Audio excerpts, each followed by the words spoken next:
Assalamualaikum warahmatullahi wabarakatuh. Alhamdulillah awwalu bila ibtida wal akhiru bila intiha.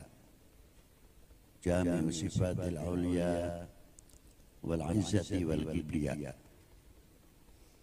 Wassalatu wassalamu ala imami ahli sohbah wal wafa, qutbil anbiya wal awliya, Sayyidina wa maulana Muhammadin khairid dawa likulli saqamin wada rahmatan wa shifa fi sirri wal jila wa ala alihi wa sahbihi ma damatil ard was sama. Amma ba'du, ayuhas sadatina al-aizza al-fudala, yang saya hormati, yang saya banggakan, para sesepuh ini sepuh, para alim ulama, para mursyidin, wasitoh yang luar biasa dari para ulama salihin, bal min sultanil awliya bi kulli zamanihim. Dan yang saya hormati bapak-bapak dari tokoh agama, dan yang saya hormati bapak-bapak dari instansi pemerintahan, sipil, TNI, Polri, yang selalu kita banggakan. Dan yang saya hormati dari mulai Idaratul Aliyah sampai Seniyah, Subiyah, di mana saja yang ada di Indonesia ini khususnya. Tidak ketinggalan juga warga Nahdlatul Ulama yang di luar negeri atau yang di dalam negeri. Semoga dengan adanya pertemuan ini akan membuka wacana-wacana yang lebih jauh. Kita mempunyai pandangan sejauh mana tantangan-tantangan yang ada, terutama di dalam ideologi, di dalam ekonomi, di dalam dunia pertanian, pendidikan, kesejahteraan umat, melahirkan intelektual yang mampu menguak mutiara-mutiara yang ada di dalam Al-Quran Al-Azim, bukan semata dogma, tapi yang ada dogma dalam Al-Quran sangat universal dan sangat university. Apakah kita di dalam hal tersebut ketinggalan atau tidak? Terutama dalam ilmu pengetahuan yang sebelumnya sangat kaya sekali di dalam Al-Quran dan ilmu yang lain-lain untuk menjadi bekal. Al-Islam akan maju, Al-Islam akan melahirkan intelektual, Al-Islam akan mampu menjawab tantangan umat, tantangan bangsa, menjadi penyejuk, menjadi penengah yang bisa menetralisir semua yang akan terjadi di dunia ini umumnya, khususnya apa yang akan terjadi di negara tercinta ini. Peranan ahli tarekat sangat ditunggu. Maka dari itu, pertanyaan-pertanyaan tadi yang sangat menggelitik, dari ilmu pengetahuan sampai ilmu medis, mari kita belajar menguak walaupun secara singkat. Khususnya, mengapa kemajuan dunia Islam banyak tertinggal? Kita tidak bisa menyalahkan atau menuding, tapi sejarah itu harus kita memahami. Di antaranya apa? Di antara setelah Imam Ali bin Abi Thalib karamallahu wajhahu wa radhiyallahu ta'ala anhu, muncullah beberapa hal-hal segi positif dan segi yang negatif. Yang positif, ulama-ulama pada waktu itu lebih cenderung meningkatkan bagaimana mutu ibadah, meningkatkan fundamental di dalam ubudiyah terutama, memperkuat dalam ubudiyah, memperkuat pengembangan ilmiah dari tafsir, melahirkan tafsir yang luar biasa, yang mengkait dalam ilmu pengetahuan dari segi ilmu negarawan menjadi ilmu ekonomi, menjadi ilmu pertanian dan lain sebagainya. Bahkan di zaman Rasulullah Shallallahu Alaihi Wasallam, kemajuan dalam dunia ilmu medikal, ilmu kedokteran sudah mampu mencapai bedah sesar. Tapi pada waktu itu belum dicoba untuk manusia. Baru dicoba waktu unta, waktu mau melahirkan tidak mampu berhasil bedah sesar yang dilakukan oleh ilmuwan khususnya dalam ilmu kedokteran pada waktu itu. Namun sekarang kita kemana?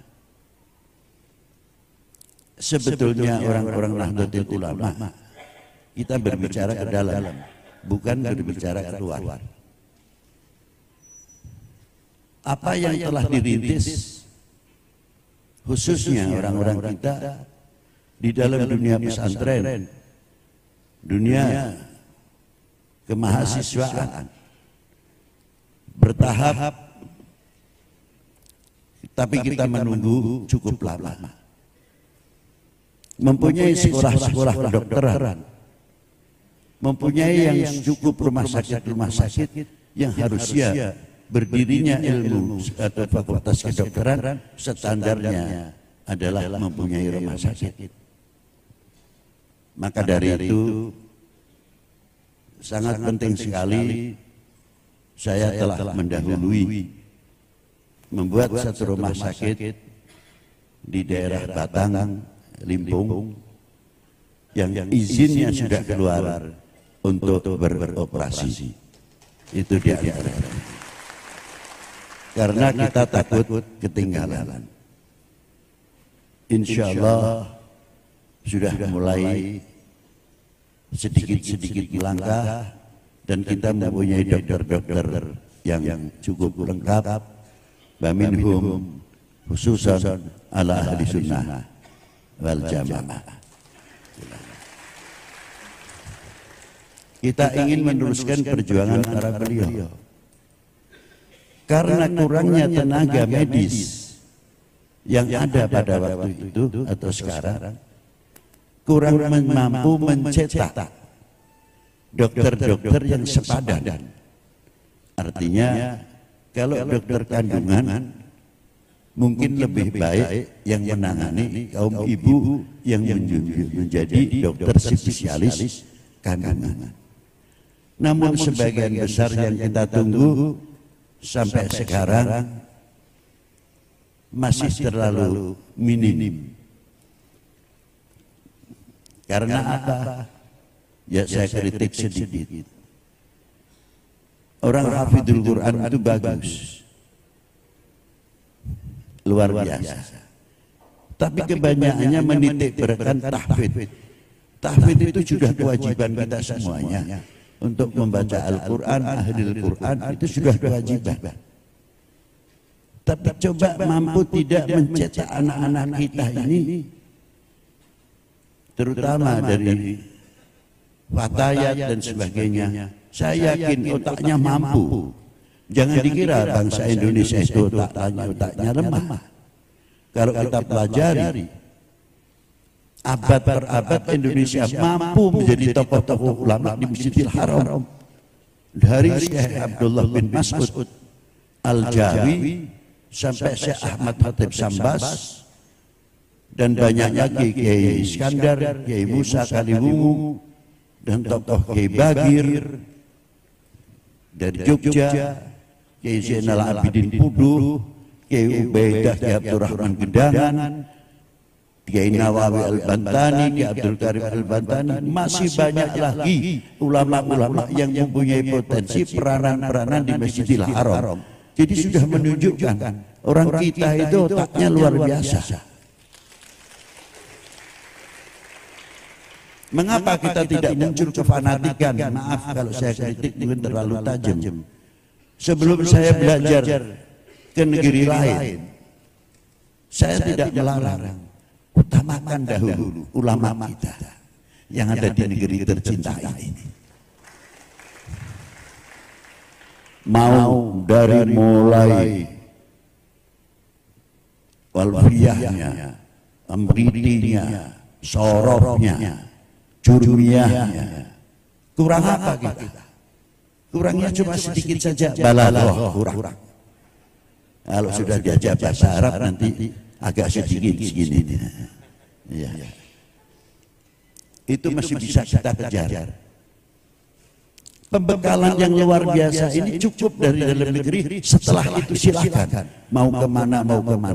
Tapi paling membanggakan, sebelum membanggakan ulama yang lain, kita bangga atas ulama-ulama negeri kita sendiri. Harusnya ini ditumbuhkan untuk kita semuanya. Mengapa tidak? Kalau tidak lulusan luar negeri umpamanya, sorry, maaf, nggak gengsi gitu. Wah, kurang top itu. Nah, itu jangan sampai lah. Kita memerlukan sekali kader-kader kita, khususnya dari orang-orang tarekat, bukan sekadar muter tasbih saja. Jadi dari atas ini sudah kita rintis. Ulama-ulama kita ini sudah merintis sekali. Itu satu. Nah, tinggal kita menyadari perlunya perkembangan itu atau tidak. Mari kita belajar menjawab. Pada waktu zaman Rasulullah sudah maju ilmu-ilmu itu. Bahkan pada satu perang apa, sahabatnya itu cakep, hidungnya bagus sekali, kepaplas kena pedang. Diusahakan oleh sahabat yang lain mau diganti oleh hidung dari yang kufar meninggal ini, mau dipasangkan, istilahnya kalau sekarang bedah plastik. Sudah mampu pada waktu itu. Namun Rasulullah, karena ini orang sudah mati, Rasulullah tidak mengizinkan untuk dipasang. Etika adab dalam dunia Islam sudah begitu jauh hebatnya. Tapi satu sisi perdagangan ekonomi atau dalam dunia pertanian kita banyak ketinggalan. Yang ada apa? Label agama untuk kepentingan kekuasaan oleh oknum tersebut. Itulah. Nah, akhirnya muncul apa? Bani Umayyah, 50-50 paro-paro. Setelah Bani Umayyah muncul Bani Abbas. Kita kehilangan Spanyol dan lain sebagainya. Dan kita dibentur-benturkan pada waktu itu. Nah, maka oleh para wali sembilan khususnya yang mengetahui persis sejarah tersebut, langkah-langkah itu telah dirintis. Di antaranya apa?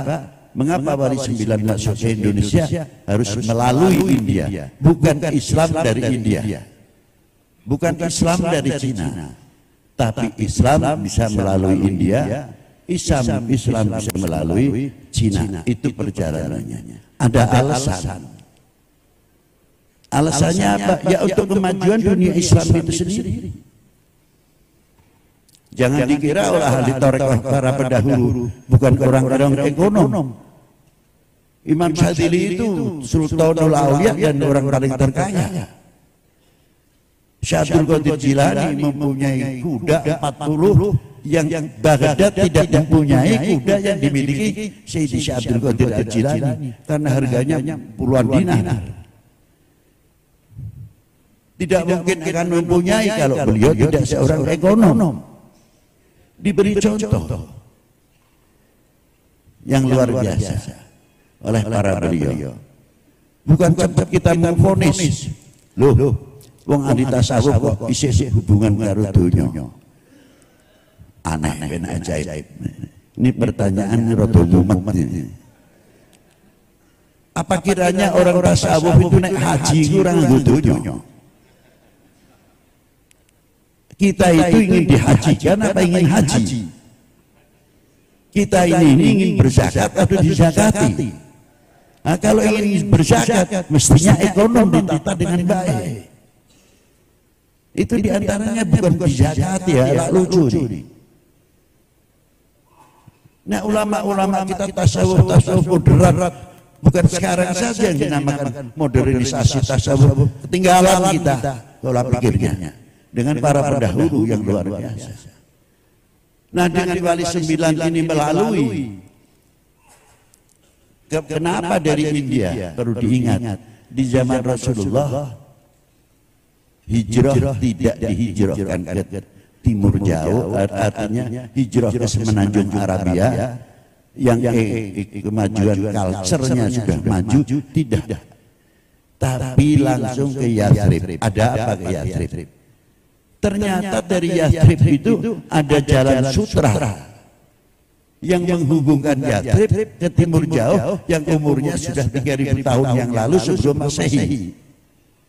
Maka sumber ekonomi yang jalan istimewa, jalan sutra dari dunia Arab mengirimkan ahli medis, ahli obat-obatan dan lain sebagainya. Dari Cina mengirimkan sutra, bahan-bahan tekstil dan sebagainya. Itu hubungan dengan baik 3000 tahun yang lalu. Dibuka kembali oleh Rasulullah sallallahu alaihi wasallam. Setelah dibuka, jalan ini tidak lepas melalui India. Nah, Wali Sembilan mulai merintis untuk menggabungkan sumber dari Cina, dari India, dijadikan satu, dipelajari untuk pembekalan dan membuat satu adaptasi yang mana beliau bisa masuk ke Indonesia dengan melalui dunia ekonomi, dunia apa namanya pertanian. Bukan Allahu Akbar, bukan itu. Allahu Akbar bangun ekonomi, Allahu Akbar bangun pertanian, Allahu Akbar bangun UKM, Allahu Akbar bangun kuliner. Dari situlah sumber-sumber kita umat Islam. Nah, bukan begini akhirnya.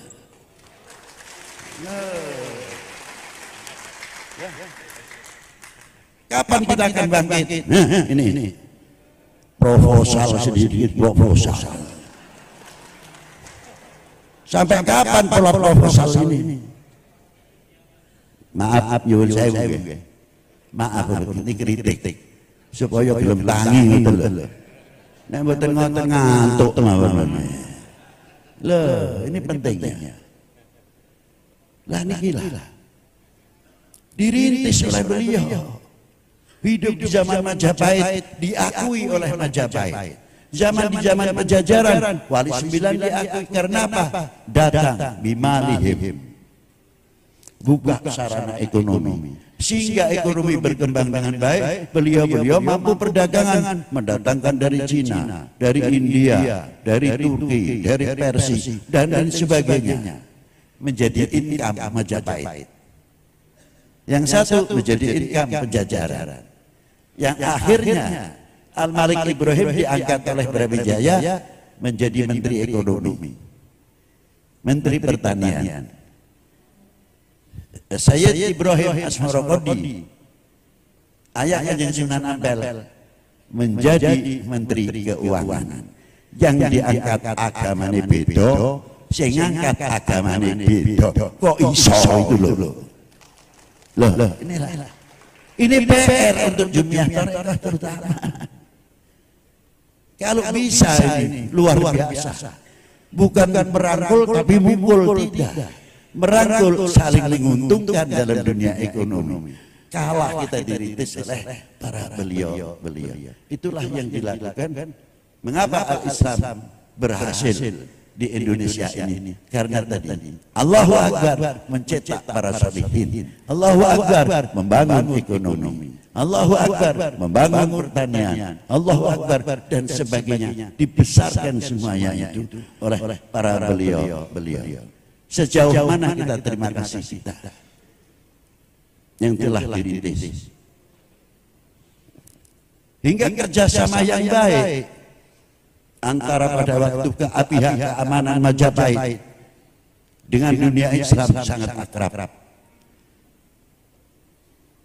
Bagaimana pihak keamanan pada waktu itu di Pejajaran dengan para aulia ilah, terutama Kanjeng Sunan Gunung Jati, kita ini menjadi satu kemitraan kerjasama, walaupun dengan bidangnya masing-masing. Kemitraan dengan TNI Polri menjadi kekuatan pertahanan nasional yang luar biasa. Bukan pertahanan nasional itu dari segi ekonomi saja, pertanian saja, atau keamanan, tidak.